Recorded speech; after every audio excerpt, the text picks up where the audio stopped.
बहुत अलग किस्म का प्रेस कॉन्फ्रेंस है। ज़्यादातर जब आप फिल्म की प्रेस कॉन्फ्रेंस जाते हो तो एक हीरोइन होता है, एक होती है, फिर प्रोड्यूसर, डायरेक्टर, एक्टर, सब कोई नहीं है, बिकॉज ये बेवकूफ़ी मैंने ही उठा लिया इस फिल्म के लिए। और शुरू करने से पहले मैं ये जानना चाहता हूँ कि आप लोगों के साथ मैं अंग्रेज़ी में बोलूँ या हिंदी में? हिंदी हिंदी बहुत ओके, चलो तो मैं हिंदी में करता हूँ, ज़्यादातर लोग समझते हैं। तो मैं आपको पहले ये बता दूं कि ये फिल्म बना कैसे और बनाया क्यों मैंने। 2016 में, यानी कि 6 साल पहले, किसी ने मुझसे आके कहा कि यार एक कहानी है जहाँ पे इसरो के एक अच्छे दिखने वाले स्पेस साइंटिस्ट की अफेयर हो गई एक मालदीवियन औरत के साथ। तो उस अफेयर के दौरान उन्होंने वो रॉकेटरी के सारे सीक्रेट्स उन्होंने पाकिस्तान को भेज दिए। फिर उनको अरेस्ट किया गया, उनको जेल में मारा पीटा गया, उनको जान से ऑलमोस्ट मार दिया गया। उसके बावजूद वो बाहर निकले, वो सीबीआई ने उनको बाहर निकाला और वो अपने आप को निर्दोष साबित कर पाए और आज वो बाहर है। तो मैंने कहा बढ़िया यार, मैंने विक्रम वेदा जैसी फिल्म की है, तो अभी एक जेम्स बॉन्ड वाली फिल्म कर लेते हैं। इसरो की खूबसूरत साइंटिस्ट, खूबसूरत मालदीवियन औरत, तो हम बना लेते हैं पिक्चर। और इसी, मैं कहता हूँ, पहले भी कहूँ, इसी तुच्छ इरादे के साथ मैं चला गया ट्रिवेंड्रम डॉक्टर नंबी नारायण से मिलने के लिए।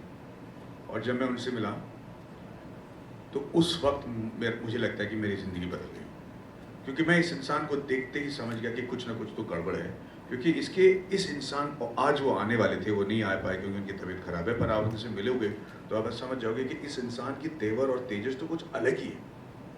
ये मेरे से मिल रहे थे, इनकी आंखों में एक गुरूर था, एक गुस्सा था, पर उन्होंने कहा कि माधवन, मैं आपसे आप बहुत अच्छी पिक्चर बनाते हैं, मैं आपका फ़ैन हूँ, अच्छा एक्टर हो। और फिर जब उन्होंने वो केस के बारे में बात करना शुरू किया तो बेचारे वो गुस्से में थे, उनकी आंखों में आंसू थे।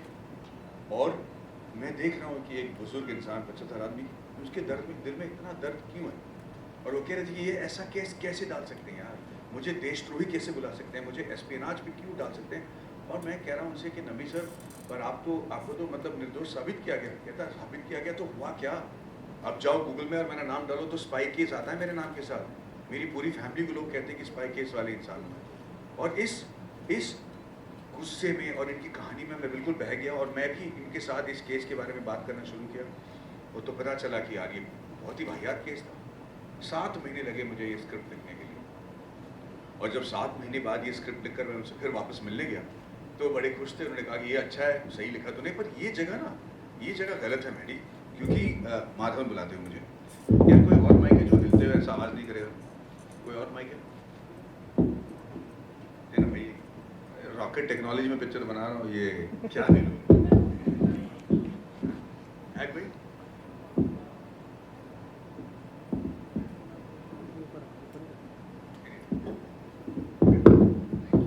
हेलो। तो उन्होंने कहा कि ये बात जो है ये सही नहीं है, क्योंकि ये स्टेबिलिटी थ्योरम समझने के लिए मैं तो प्रिंसटन चला गया था। मैंने कहा प्रिंसटन कब गए? कहता यार मैं तो पहला आईवी लीग स्टूडेंट साइंटिस्ट हूँ इंडिया से जो प्रिंसटन गया हूँ, और वहाँ पे प्रोफेसर क्रॉको के अंदर मैंने थीसिस की। मैंने प्रोफेसर क्रॉको नाम सुना तो मैं सुन हो गया। मैंने कहा यार आप प्रोफेसर लुईजी क्रॉको की बात कर रहे हो? मैंने कहा हाँ। मैंने कहा आप उनको कैसे जानते हो, क्योंकि वो तो माई बाप है, वो तो मतलब मून मिशन के माई बाप माने जाते हैं। कहता जानता हूँ, मैंने तो उनके अंदर 10 महीने में अपना थीसिस किया है। मैंने कहा नबी सर आप ये बात मुझे कब बताने वाले थे? मैं आपकी लाइफ पे पिक्चर बना रहा हूँ, 7 महीने से स्क्रिप्ट लिख रहा हूँ और आप ये बड़ा कैजुअली कह रहे हो।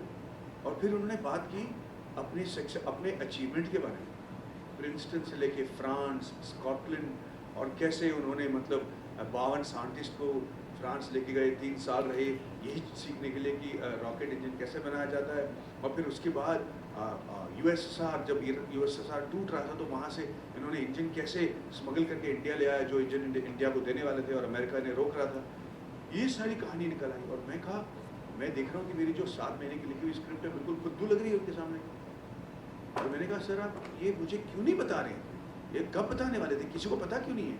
कहता इसमें कहने की क्या बात है यार, उन्होंने मुझे तनख्वाह दी और मैंने अपना काम किया।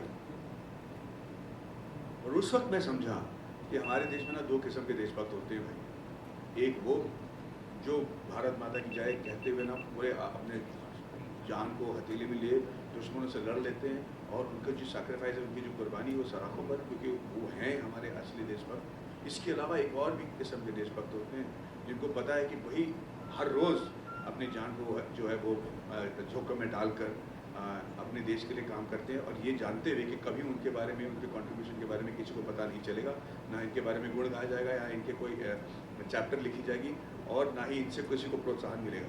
और ऐसे ही एक साइंटिस्ट थे डॉक्टर नंबी नारायण, और मैंने उनसे कहा कि देखिए भाई साहब, मैं आपकी केस पे पिक्चर नहीं बना सकता, क्योंकि ये केस के बारे में जो थोड़ा बहुत लोग आपके बारे में जानते हैं वो इस केस के बारे में जानते हैं, पर ये केस तो बिल्कुल ही मतलब वाहियात है। पर आपके इस अचीवमेंट के बारे में जानना, इस देश के लिए आपने जो किया उसके बारे में न जानना, आपके सैक्रिफाइस के बारे में न जानना, मुझे लगता है कि देश के साथ गद्दारी है। तो मैं आपकी लाइफ पे पिक्चर बनाने वाला हूँ।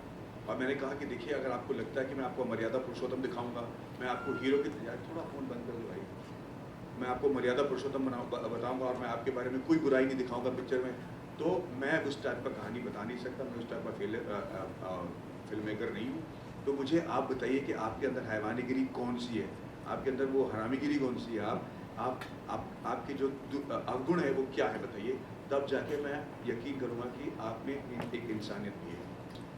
और उन्होंने जो अपने बारे में जो अवगुण बताया है, जो उनके बैड क्वालिटीज़ के बारे में उन्होंने जिक्र किया है, जिसके बारे में उन्होंने बताया, जो मैंने फिल्म में रखा है, वो सुनकर सिर्फ मैं ही नहीं, पूरी दुनिया बौखला जाएगी। एक राक्षस थे वो, और जो उन्होंने किया वो शायद मेरे मतलब मुझे लगता है कि बहुत लोग नहीं कर पाएंगे। और उसकी वजह क्या थी, क्या वो हमारे देश के हित में थी, क्या वो गलत थी, ये सब आप देखने पिक्चर देखोगे तो आप समझ जाओगे। और मैंने उनके अवगुण के साथ ये पिक्चर शुरू किया है, ताकि उनकी जो असली अचीवमेंट है उसके बारे में दुनिया को यकीन करने में कोई तकलीफ ना हो। और ये पिक्चर बनाते वक्त हमने 2-3 चीज़ तय की जो शायद दुनिया में किसी फिल्म में पहले किसी ने ना किया। पहली बात तो ये है कि मैं बता दूं कि आपने बहुत सारे साइंस फिक्शन में पिक्चर देखे होंगे, रॉकेट्स के बारे में पिक्चर देखे होंगे, रॉकेट के लॉन्च देखे होंगे, पर आप लोगों ने किसी ने भी एक रॉकेट इंजन नहीं देखा है।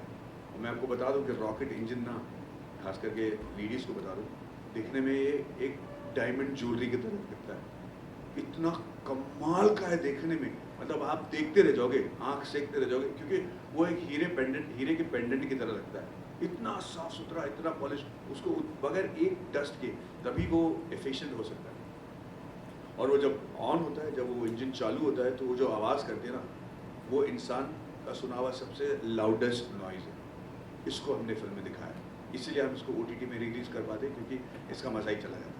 दूसरी बात, पहली बार ये है कि हमने एक फिल्म को तीन लैंग्वेज में शूट किया है, यानी कि एक शॉट हमने इंग्लिश में लिया, शाहरुख खान साहब जो इंग्लिश फिल्म में है, फिर एक शॉट हमने हिंदी में ली उनके साथ ही, और एक शॉट हमने तमिल में लिया। तो हमारे जितने भी एक्टर हैं, खास करके मुरली जैसे जितने भी मेरे रॉकेट साइंटिस्ट हैं, वो सब तीनों भाषा बोलते थे। इस फिल्म में कोई डबिंग नहीं है, हमने इसको 8 कंट्री में शूट किया है और 50 साल का दौरान दिखाया, टाइम ड्यूरेशन दिखाया। और मैं आपको बता दूँ कि इस फिल्म में 29 साल से लेकर 80 साल तक के हमने ग्रोथ दिखाया एक एक्टर के, यानी कि हम मेरे और बाकी साइंटिस्ट के, जो कि पहली बार मेरे को लगता है कि किसी फिल्म में दिखाया जाएगा बगैर प्रोस्थेटिक्स, यानी कि जो भी दाढ़ी, मूंछ, वजन, दांत, मैंने अपना जबड़ा तोड़वा के मेरे दांत को मैंने ट्विस्ट कर लिया, जिसका मैं आपको अभी वीडियो दिखाऊंगा। और इस दौरान मैंने क्या सीखा, ये सब हमने किया है विदाउट प्रोस्थेटिक्स। तो बगैर हमने मतलब चिपकाए हुए भी दाढ़ी या चिपकाया हुआ मूंछ या पैडिंग लगाई, जो भी आप वजन गेन देख रहे हो, जो भी आप देख रहे हो, वो सब कुछ रियल है। वो इसलिए मैंने किया क्योंकि पिक्चर देखते वक्त अगर किसी को लगता है कि ये असली मूंछ नहीं है, दाढ़ी नहीं है, वेट नहीं है, तो उस पर जो शक आता है ना, वो शक तो पूरी कहानी पे आ जाएगी, फिर पूरे फिल्म में जो हमने दिखाया उस पर शक करने लगेंगे, और मैं वो कतई नहीं चाहता था, क्योंकि जो कुछ भी हमने इस फिल्म में दिखाया है वो एब्सोल्युटली सही है। और मेरे को पता चल गया कि डॉक्टर नंबी नारायणन के साथ ये क्यों हुआ।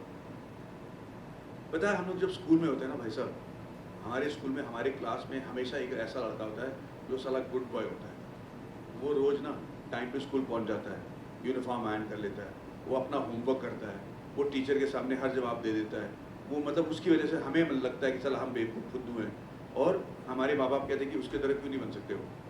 और जब हमको एक मौका मिलता है ना इसको टपली मारने का, कहीं वो एक जगह गलती करता है, पूरी क्लास उस पर टूट पड़ती है, ताकि हमको भी लगे कि साला ये जितना अपने आप को काबिल बता रहा है, उतना तो काबिल हम भी हैं। प्रॉब्लम ये है, ये फितरत हमारे साथ ना सोसाइटी में भी निकल आता है। जब हमको लगता है कि हमारे समाज में एक ऐसा इंसान है जो सही जी रहा है, तो ये सही कैसे जी सकता है?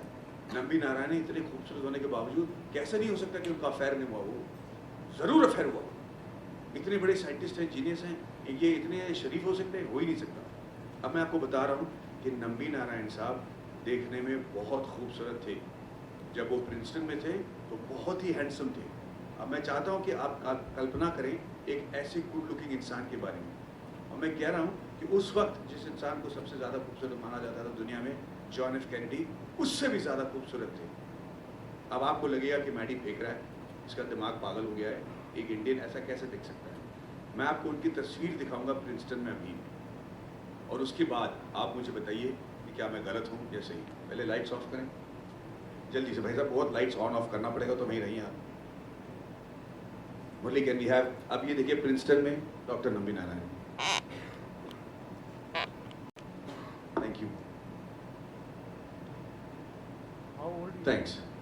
अब दूसरी बात यह है कि हमने बताया था कि हमने कोई प्रोस्थेटिक यूज़ नहीं किया। इस फिल्म के दौरान मैंने 2.5 साल की रिसर्च की, ये पता करने के लिए कि भाई ये जो दांत है इसको कैसे बदल जा सकता है, कि आप एक उम्र के बाद दांत हम शेप बदल सकते हैं। और मैंने ये रियलाइज़ किया कि दांतों को यूज़ करके हम अपना वजन, हम अपना जो उम्र है वो कम दिखा सकते हैं और ज़्यादा बूढ़ा भी दिखा सकते हैं, और ये सब पे लागू होता है। तो ये हो सकता है कि आपके दांतों की वजह से आपके चेहरे पर जो आपकी उम्र दिख रही है वो कहीं आपकी उम्र से ज़्यादा दिखाई जा रही है, और उसको ठीक करने से कैसे आप यंग दिख सकते हो, कैसे आपका हेल्थ इंप्रूव हो सकता है, कैसे आपके, क्योंकि ये सारे सीक्रेट्स ऑफ रॉकेटरी हम आपको बताएंगे इस इंटरव्यू के दौरान। तो फिर आपको दिखाना चाहता हूँ कि मैंने अपने दांतों के साथ क्या किया। जो आप अभी फ़ोटो देखने वाले हो या वीडियो देखने वाले हो, ये मेरे असली दांत हैं जो मैंने जबड़ा तुड़वा कर नंबी नारायण की तरह देखने के लिए मैंने करवाया इस पिक्चर में। Can we have that video brother, without audio, lights off. जो हमारे बाल हैं इस फिल्म में, इसको सफ़ेद करने के लिए, नंबी नारायण साहब की तरह दिखने के लिए मुझे 14 घंटे लाइट ऑफ, मुझे 14 घंटा जो है ना चेयर पे बैठना पड़ा ताकि ये बाल बिल्कुल सफ़ेद हो जाए। मेरी बीवी कह रही थी कि यार इसके बाद तो तू गंजा हो जाएगा, तुम्हारा बाल बचेगा नहीं। तो मैंने बहुत रिसर्च किया ये बताने के लिए हमारे बालों को मैं कैसे बचा सकता हूँ, कि बालों में अगर हम तेल लगाते हैं तो क्यों लगाते हैं और कैसे लगाना चाहिए ताकि आपके बाल बरकरार रहे। और मैं कहता हूँ कि बाल बच गया। तो मैं आपको दिखाना चाहता हूँ कि ये जो वीडियो है अब आप देखोगे, ऐसे मैं 14 घंटा बैठा था लगातार 4 दिन तक ये लुक हासिल करने के लिए। Can I have that video of the,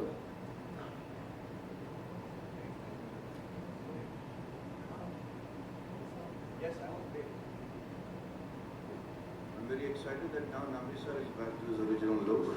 He looks 15 years younger. I had no idea how I am going to look.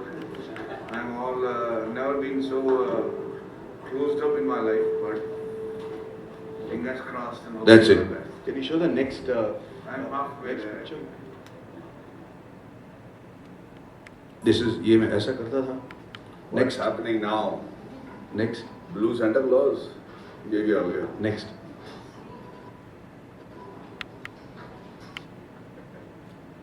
ये मेरा जो स्कैल्प था ना, इतना दिन बैठने के बाद मेरा जो बाल तो सफ़ेद हो गए, स्कैल्प भी एकदम सिल्वर हो गया। देखिए वो कैन यू सी वैसा था। नेक्स्ट, बंद कर देना, मैं बता दूँ। तो ये हमारे हर एक साइंटिस्ट के साथ जो बालों के साथ हमने किया, उसके बाद कैसे मैंने अपने बालों को वापस लाया, कैसे तेल लगाया, कैसे उसको ताकि एक एक्टर के लिए अगर बाल ना हो तो उसकी बैंड ही बच जाएगी। So how would I get it back, उसके बारे में बात करूँगा। और आखिर में वज़न, हमें बूढ़ा दिखाने के लिए वज़न बढ़ाना था और नौजवान दिखाने के लिए घटाना था। इसके लिए मेरे पास ना 8-10 महीने नहीं थे कि मेरे फिल्म में इतना बजट हो कि भाई हम सबको भेज दें कि भाई आराम से आप वज़न कम करके आओ, क्योंकि अगर इसमें से एक वज़न भी चूक जाए तो हमारा हालत ख़राब हो जाएगा। तो मैं आपको ऐसे वीडियो दिखाऊंगा जो शायद आप यकीन नहीं करेंगे, पर आपको दिखाना मेरा फ़र्ज़ है। तो मैं आपको एक फ़ोटो दिखाता हूँ जिस तरीके से मैं दिख रहा था जब मैं फिल्म को डायरेक्ट कर रहा था, जब मेरा वज़न सबसे ज़्यादा बढ़ गया था। And I have the first look on the red shirt. Lights off. हंस लीजिए। वो मेरा असली पेट है। और अगर आप देखोगे चेहरे पे मेरा जो हेयर का कलर है उस पर गौर करें, मेरा जो बालों का कलर है, क्योंकि मैं आपको पहले यकीन दिलाऊंगा कि ये असली मेरा पेट है। तो can we go to that video. उस वीडियो में जब मैं हंसूंगा तो मेरे पेट को देखिए कैसा हिलता है। वो असली पेट ही हिल सकता वैसे। हंस लिए? चलो अच्छी बात है। पहले फोटोग्राफ पे चले जाइए, द रेड टी शर्ट वाला। अब मैं आपको वो फोटोग्राफ दिखाऊंगा। इसके बाद 14 दिन बाद, इस शॉट को लेने के बाद, इस पिक्चर को लेने के बाद 14 दिन बाद जो मेरा हाल था वो ये है। वही बात।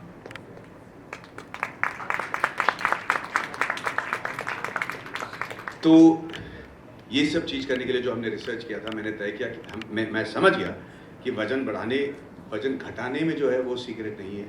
सीक्रेट ये है कि आप वजन बढ़ाते कैसे। तो ये सारी चीज़ मैंने इसलिए किया क्योंकि अब लोगों को लगता है कि सिर्फ ये बाहर की फिल्मों में लोग करते हैं, हॉलीवुड फिल्म में ही होता है, हमारे यहाँ नहीं होता है। तो मैं बड़े गर्व के साथ कहना चाहता हूँ कि ऐसे बहुत सारी चीज़ें हमारे इंडिया के बारे में, हमारी फिल्म के बारे में, जो कि हॉलीवुड से भी बेटर है। मतलब मैं अपनी फिल्म की नहीं बात कर रहा हूँ, हम इंडिया की क्षमता की बात कर रहे हैं।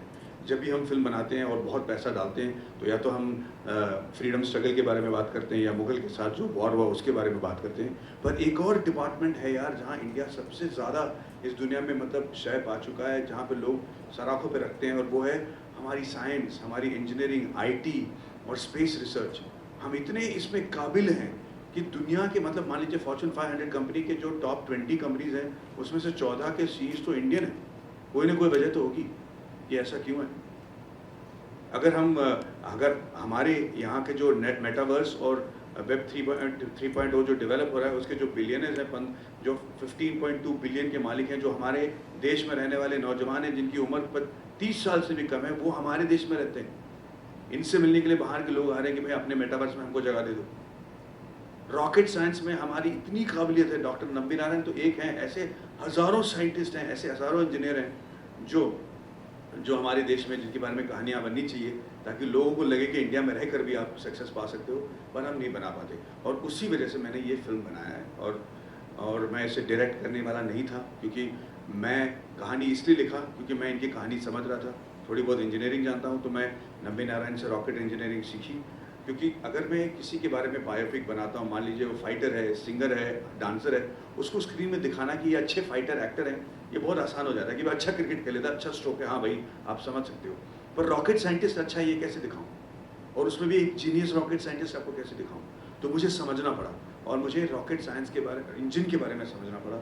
फिर उसको अनुवाद करके ऐसे सीन्स लिखने पड़े ताकि आम आदमी को समझने में कोई प्रॉब्लम ना हो। और अगर उसको समझ भी ना आए ना, और अच्छा है यार, नहीं समझ में आना चाहिए रॉकेट साइंस है, पर उसको समझ में आ जाएगा कि अचीवमेंट क्या है। पर सबसे ज़रूरी बात है कि अगर उसको समझ में आए, अगर दुनिया भर में लोग देखें और उसकी टेक्निकलिटी को देखें, तो ये देख के न हंसे कि हम बेवकूफ़ की तरह बता रहे हैं, क्योंकि वो टेक्निकलिटी वो रॉकेट इंजन की बिल्कुल सही है। तो चाहे वो नासा वाला दिखें, चाहे वो पीसा वाला दिखें, आपको समझ में आ जाए कि जो टेक्नोलॉजी, जो खासियत नंबी नारायण साहब की है वो क्या है और उन्होंने क्या हासिल किया। इसी वजह से ये फिल्म बनी है। तो और मैं डायरेक्ट इसलिए नहीं करना चाह रहा था क्योंकि मेरे सर पे ऑलरेडी ये राइटिंग और एक्टिंग इसलिए मैंने की क्योंकि हर एक एक्टर चाहता है कि भाई एक टाइम में एक लाइफ ऐसी फिल्म बनाए जहाँ पे वो एक कम उम्र से लेके बुजुर्ग तक की रोल निभा पाए। तो कमल साहब ने नायकन किया था, अमिताभ साहब ने बहुत सारी फिल्में की हैं। तो मैंने कहा मैं भी ये कर लूँ अपना हुनर दिखाने के लिए। वही एक तुच्छ इरादे के साथ मैंने एक्टिंग की थी। पर जब मैं प्रोड्यूसर के पास गया, मैंने कहा ये पिक्चर बनाना चाहता हूँ, रॉकेट साइंटिस्ट पर है। तो उन्होंने कहा कि हीरोइन कौन है। मैंने कहा हमारी फिल्म में हीरोइन नहीं है। तो उन्होंने कहा एक्शन सीक्वेंस और सॉन्ग्स कितने हैं।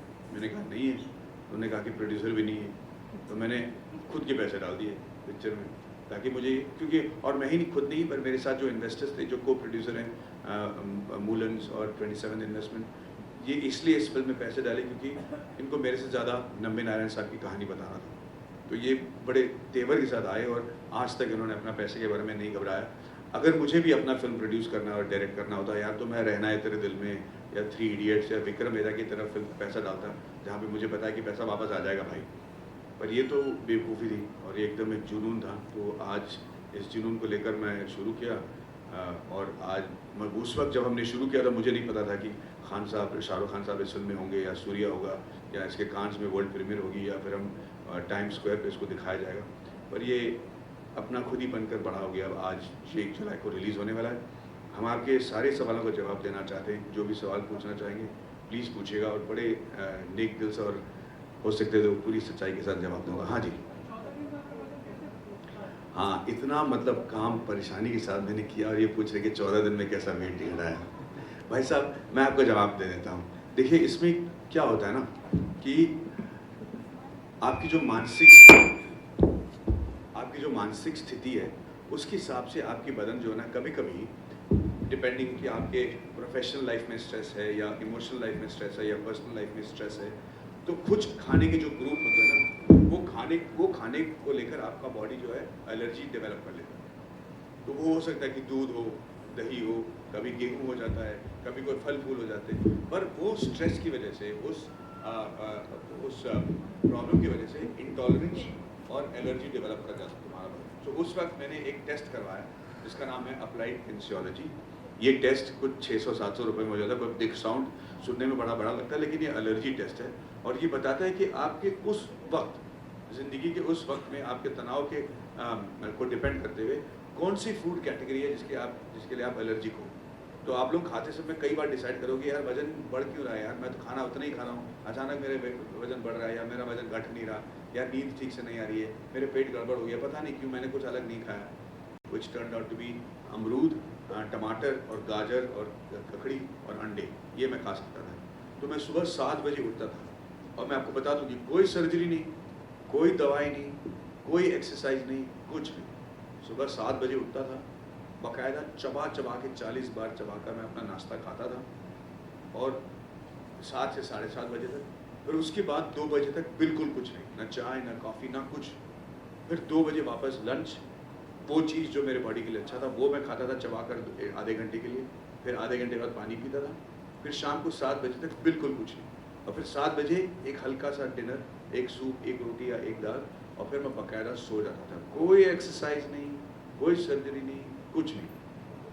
आपका बॉडी इतना रेस्ट कर गया, इतना आपके बदन से स्ट्रेस चला गया कि 14 दिन में मैं ऐसा दिखा और 20 दिन बाद कुछ 6 किलो ही कम हुए थे, 6 नहीं 5 किलो कम हुए थे, पर लग रहा था जैसे 25 किलो कम हुआ।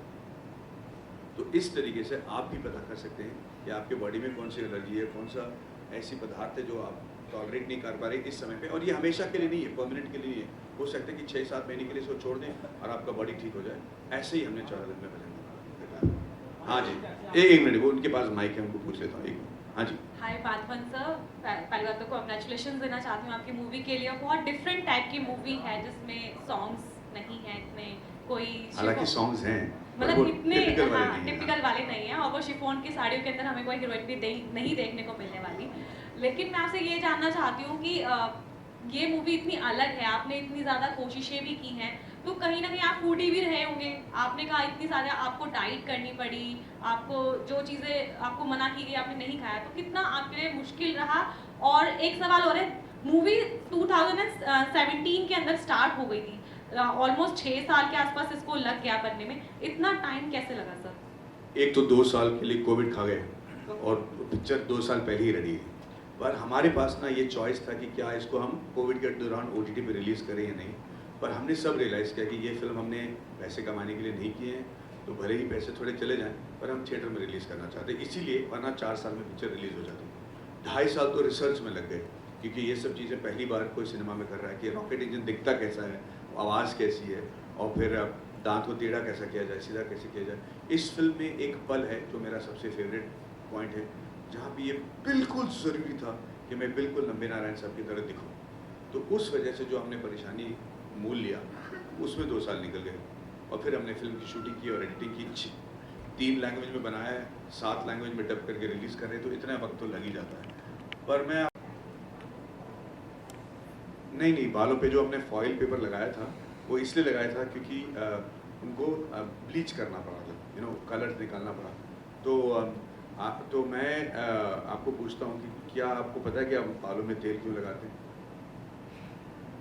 मसाज करने के लिए। हाँ, तो इसकी जो बहुत सारी सीक्रेट्स है ना, रॉकेटरी की सीक्रेट्स, इसके बारे में मैं बताऊँगा आफ्टर द रिलीज़ कि हमने अपने बालों को बरकरार कैसे रखा और कैसा रख सकते हैं। इट्स वेरी इंपॉर्टेंट रिसर्च जिसके बारे में मैं बात करना चाहता हूँ। आज नहीं, मैं इनसे पूछ लूँ भाई साहब, ये रुके हुए थे। एक सेकंड। हाँ जी।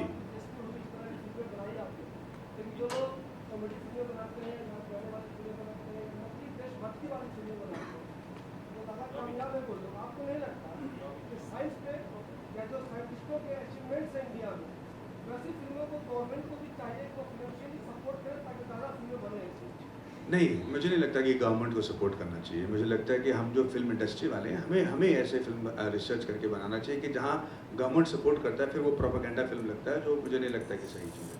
तो कोई भी कंट्री में कोई भी गवर्नमेंट ऐसी चीज़ों को सपोर्ट नहीं करता है। गवर्नमेंट का काम गवर्नमेंट करे, फ़िल्म इंडस्ट्री काम फ़िल्म इंडस्ट्री करे। तो हाँ, बिल्कुल सही कह रहे हैं।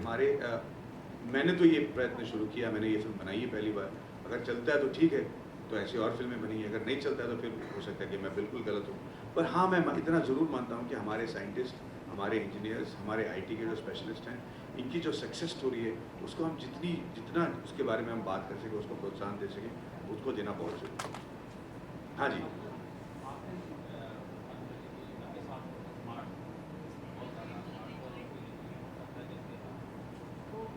नहीं, मैं ये कभी नहीं कहा कि हो सकता है कि अफेयर रहा हो। नहीं, मैंने नहीं कहा। मैंने कहा उनसे पूछा था कि आपके लाइफ में अफेयर हुआ हो, पर मैंने कभी नहीं कहा कि उनके लाइफ में अफेयर था।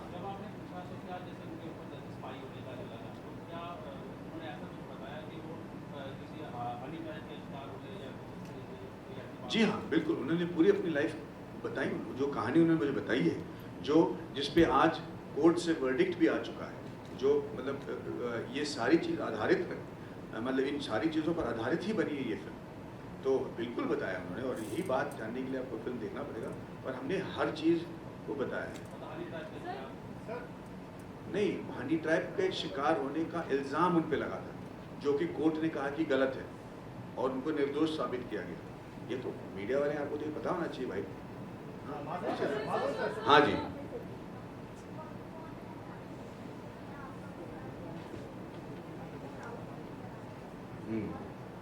Thank you.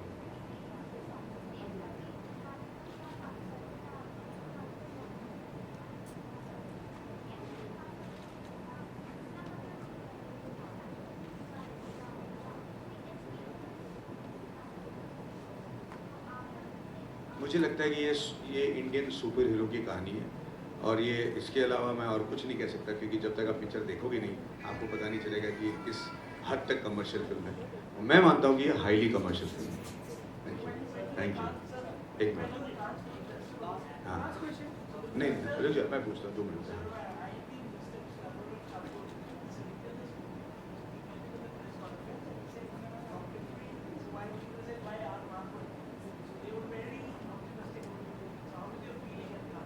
It was, I was very happy कि I didn't embarrass them, because it is my first film.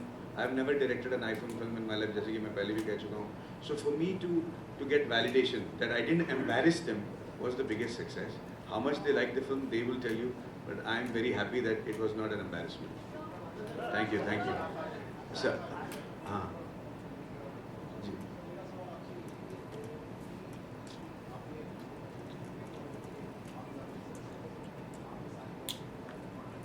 जी हाँ, जो नब्बे नारायण साहब की ताल्लुकात विक्रम ए साराभाई, UR राव, अब्दुल कलाम, डॉक्टर अब्दुल कलाम सबके साथ था, और जो इनके साथ रिलेशनशिप था वो हमने दिखाया है।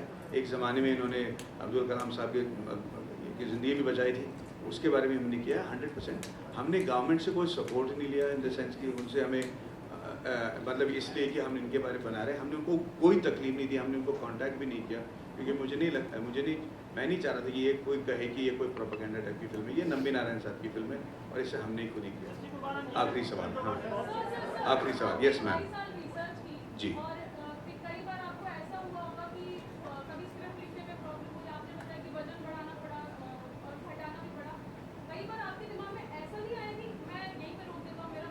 कई बार, कई बार, मेरे को लगता है कि 100 बार। मैं मतलब रात में ना पसीने में लथपथ होकर उठा हूँ।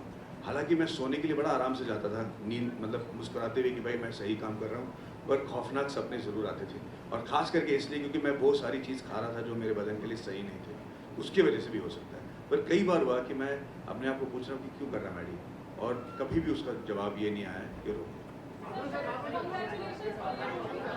Thank you.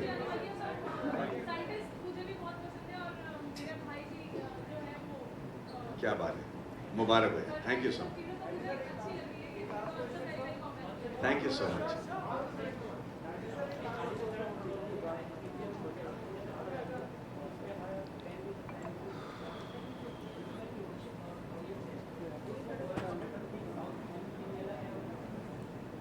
नहीं, नहीं, ऐसी कोई बात नहीं है। ऐसी देखिए साउथ की 4 फ़िल्में हिट हुई हैं, जैसे कि बिल्कुल नहीं चली। हमारी भी फ़िल्में कश्मीर फाइल्स चली हैं, गंगूबाई चली हैं, अभी ये हाल ही में भूल भुलैया। तो मुझे लगता है कि इन सारों फ़िल्में अगर जो देखेंगे, जो फ़िल्में चली हैं, उसमें वो स्टोरी टेलिंग बहुत क्रिस्प रहा है। हर एक एक्टर ने से ये पिक्चर बनाते आ रहे हैं, चाहे वो आरआर हो या पुष्पा और हार्ड वर्क करना, ये सारी चीज़ मुझे लगता है कि पब्लिक देखती है। और अगर फ़िल्म सही हो, तो भाषा के विदाउट द लैंग्वेज वो स्टिल सुपर हिट होता है। हाँ, thank you so much guys, thank you.